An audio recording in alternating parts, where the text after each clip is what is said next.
ಮಾತನಾಡ್ತಾ ಇದ್ವಿ ಬಿಜೆಪಿಯಲ್ಲಿ ಆಂತರಿಕವಾಗಿ ಆಗ್ತಾ ಇರುವ ಒಂದಷ್ಟು ಬದಲಾವಣೆಗಳು ಇದರಿಂದ ಮುಂದಿನ ದಿನಗಳಲ್ಲಿ ಆಗಬಹುದಾದ ಬೆಳವಣಿಗೆಗಳ ಬಗ್ಗೆ.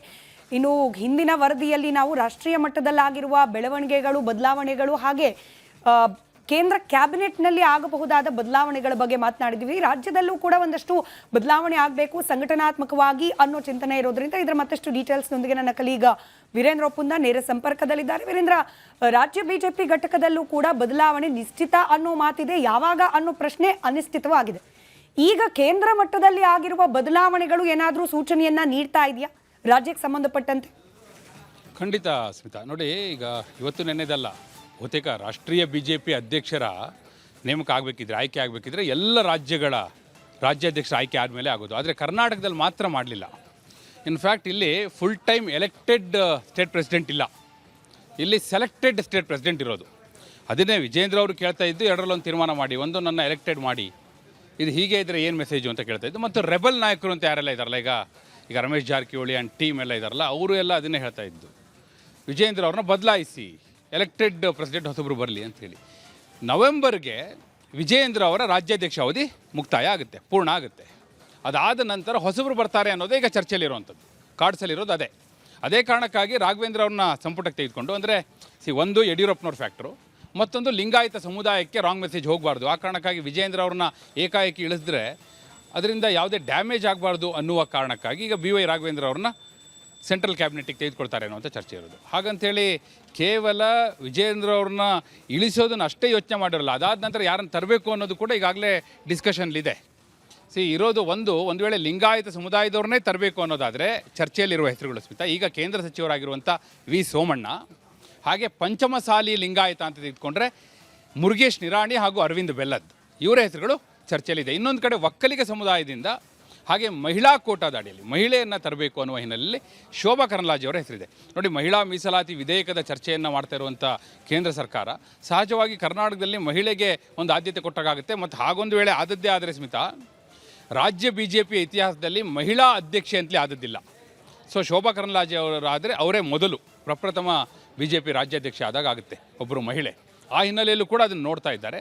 ಮತ್ತು ಕರ್ನಾಟಕದಲ್ಲಿ ನೀವು ನೋಡಿ, ಒಂದು ಕಡೆ ಡಿ ಕೆ ಶಿವಕುಮಾರ್ ಅವರು ಒಕ್ಕಲಿಗ ಸಮುದಾಯದವರು ಮುಖ್ಯಮಂತ್ರಿ ಆಗಿದ್ದಾರೆ, ಇನ್ನೊಂದು ಕಡೆ ಕೇಂದ್ರ ಸಚಿವರಾಗಿರುವಂಥ ಕುಮಾರಸ್ವಾಮಿ ಜೆ ಡಿ ಎಸ್ನ ರಾಜ್ಯಾಧ್ಯಕ್ಷರಾಗಿಯೂ ಇದ್ದಾರೆ. ಹೀಗಿರುವಾಗ ಒಕ್ಕಲಿಗ ಸಮುದಾಯಕ್ಕೆ ಏನು ಮೆಸೇಜ್ ಕೊಡಬೇಕು, ರಾಜ್ಯಾಧ್ಯಕ್ಷ ಸ್ಥಾನಕ್ಕೆ ತರಬೇಕಾ ಬೇಡವಾ? ಅಶೋಕ್ ಅವರು ಇದ್ದಾರೆ ವಿರೋಧ ಪಕ್ಷದ ನಾಯಕರಾಗಿ, ಆದರೆ ಅದರಲ್ಲೂ ಕೂಡ ನೋಡ್ತಾ ಇದ್ದಾರೆ. ಅಶೋಕ್ ಅವ್ರದ್ದು ಬಹುಶಃ ಅವ್ರ ಪಾಲಿಗೆ ಅದನ್ನು ಅವ್ರು ಪ್ಲಸ್ ಅಂತ ಅನ್ಕೋತಾರೆ, ಅವ್ರ ಮೈನಸ್ ಕೂಡ ಅದೇನು, ಬೆಂಗಳೂರಿನಲ್ಲಿ ಅವರ ಹೋಲ್ಡನ್ನು ಇಟ್ಕೊಂಡಿದ್ದಾರೆ ಬಹಳ ಬಿಗಿಯಾಗಿ.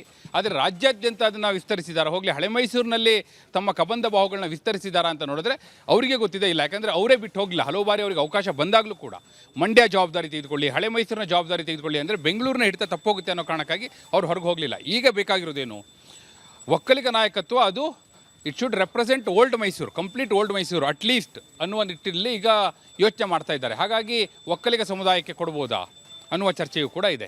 ಈ ಹಿನ್ನೆಲೆಯಲ್ಲಿ ಈ ಎಲ್ಲ ಹೆಸರುಗಳು ಈಗ ಚರ್ಚೆಯಲ್ಲಿರುವಂಥದ್ದು. ಹಾಗಂತೇಳಿ ಇವರೇ ಆಗಿಬಿಡ್ತಾರೆ ಅಂತಲ್ಲ, ನಾಗಲೇ ಹೇಳಿದ್ನಲ್ಲ ನಿಮಗೆ, ನರೇಂದ್ರ ಮೋದಿ ಹಾಗೂ ಅಮಿತ್ ಶಾ ಅವರು ಈ ಹಿಂದಲೂ ಕೂಡ ಸರ್ಪ್ರೈಸ್ಗಳನ್ನೇ ಕೊಡ್ತಾ ಬಂದಿರೋರು. ಈ ಬಾರಿಯೂ ಕೂಡ ಅಂಥ ಸರ್ಪ್ರೈಸ್ ಬಂದರೆ ಯಾವುದೇ ಆಶ್ಚರ್ಯ ಇಲ್ಲ. ಅಂದರೆ ಅವರೇ ಹಿಂದೆ ಯಾವ್ಯಾವ ರೀತಿಯಲ್ಲಿ ಆಯ್ಕೆ ಮಾಡಿದ್ದಾರೆ, ಅವ್ರದ್ದೊಂದು ಮಾಡೆಲ್ ಇದೆಯಲ್ಲ, ಅವ್ರದ್ದೊಂದು ಮಾಡಲ್ಸ್ ಆಪರೆಂಡಿ ಯಾವ ರೀತಿ ಇರುತ್ತೆ, ಅವ್ರು ಯಾವ ರೀತಿ ಸಮೀಕರಣಗಳನ್ನ ಥಿಂಕ್ ಮಾಡ್ತಾರೆ ಅಂತ ನೋಡಿದ್ರೆ ಈ ಚರ್ಚೆಗಳು ಮುನ್ನೆಲೆಗೆ ಬಂದಿದೆ ಅನ್ನುವಂಥದ್ದು. ಇದು ರಾಜ್ಯ ಬಿ ಜೆ ಪಿ ಅಧ್ಯಕ್ಷರ ವಿಚಾರವಾಗಿ. ನೋಡಿ, ಒಂದು ವೇಳೆ ಸೋಮಣ್ಣ ಅವರೇನಾದರೂ ಇಲ್ಲಿ ಬಿ ಜೆ ಪಿ ರಾಜ್ಯಾಧ್ಯಕ್ಷರಾಗಿ ಬಂದರೆ ಆಗ ಶೋಭಾ ಕರಂದ್ಲಾಜೆ ಅವರು ಬರೋದಿಲ್ಲ, ಅವರಿಗೆ ಅಲ್ಲಿ ಪ್ರಮೋಷನ್ ಸಿಗ್ಬೋದು. ಅವರಿಗೆ ರಾಜ್ಯ ಸಚಿವೆ ಆಗಿದ್ದಾರೆ, ಅವ್ರನ್ನ ಅಂದರೆ ಕ್ಯಾಬಿನೆಟ್ ರ್ಯಾಂಕ್ ಕೊಡ್ಬೋದು ಅವರಿಗೆ ಅನ್ನೋದು ಕೂಡ ಇದೆ. ವೈಸ್ ವರ್ಸ್, ಒಂದು ವೇಳೆ ವೈಸ್ ವರ್ಸ್ ಹಾಗೆ ಅಂದರೆ ಈಗ ಶೋಭಾ ಕರಂದ್ಲಾಜೆ ಅವರೇನಾದರೂ ರಾಜ್ಯಾಧ್ಯಕ್ಷ ಆಗಿ ಬಂದರೆ ಸೋಮಣ್ಣ ಅವರಿಗೆ ಕ್ಯಾಬಿನೆಟ್ ರ್ಯಾಂಕ್ ಕೊಡ್ಬೋದು ಅನ್ನೋದು ಕೂಡ ಚರ್ಚೆಯಲ್ಲಿದೆ. ಅಂದರೆ ಇವೆಲ್ಲವೂ ಕೂಡ ಬಹುಶಃ ನವಂಬರ್ ಹೊತ್ತಿಗೆ ರಾಜ್ಯಾಧ್ಯಕ್ಷರ ಬದಲಾವಣೆಯನ್ನು ಗುರಿಯಾಗಿಟ್ಕೊಂಡೇ ಸಚಿವ ಸಂಪುಟ ಪುನರ್ರಚನೆ ವೇಳೆಯಲ್ಲಿ ಈ ಸಮೀಕರಣಗಳನ್ನ ಒಗ್ಗೂಡಿಸ್ತಾರೆ ಅನ್ನೋಂಥದ್ದು ಇರೋದು. ಒಂದು ವೇಳೆ ರಾಘವೇಂದ್ರ ಅವರೇನಾದರೂ ಕೇಂದ್ರ ಸಚಿವರಾಗಿದ್ದೇ ಆದರೆ ಅಲ್ಲಿಗೆ ಅದು ಕ್ಲಿಯರ್ ಮೆಸೇಜ್ ವಿಜೇಂದ್ರ ಅವರ ಬದಲಾವಣೆ ಆಗುತ್ತೆ ಅಂತ ಹೇಳಿ. ಅದರ್ವೈಸ್ ನವಂಬರ್ವರೆಗೂ ಕಾದು ನೋಡುವ ತಂತ್ರವನ್ನು ಅನುಸರಿಸ್ತಾ ಇದ್ದಾರೆ ಅನ್ನೋದನ್ನು ಕೂಡ ಇದರಲ್ಲಿ ನಾವು ತಿಳ್ಕೊಬೋದು ಅನ್ನೋದು ಮೇಲ್ನೋಟಕ್ಕೆ ರಾಜ್ಯಾಧ್ಯಕ್ಷ ಹುದ್ದೆಗೆ ಸಂಬಂಧಪಟ್ಟ ಹಾಗೆ ಇವಿಷ್ಟು ಕೂಡ ಚರ್ಚೆಯಲ್ಲಿರುವಂಥದ್ದು. ಸ್ಮಿತಾ, ರೈಟ್, ಧನ್ಯವಾದ ವೀರೇಂದ್ರ ಮಾಹಿತಿಗಾಗಿ.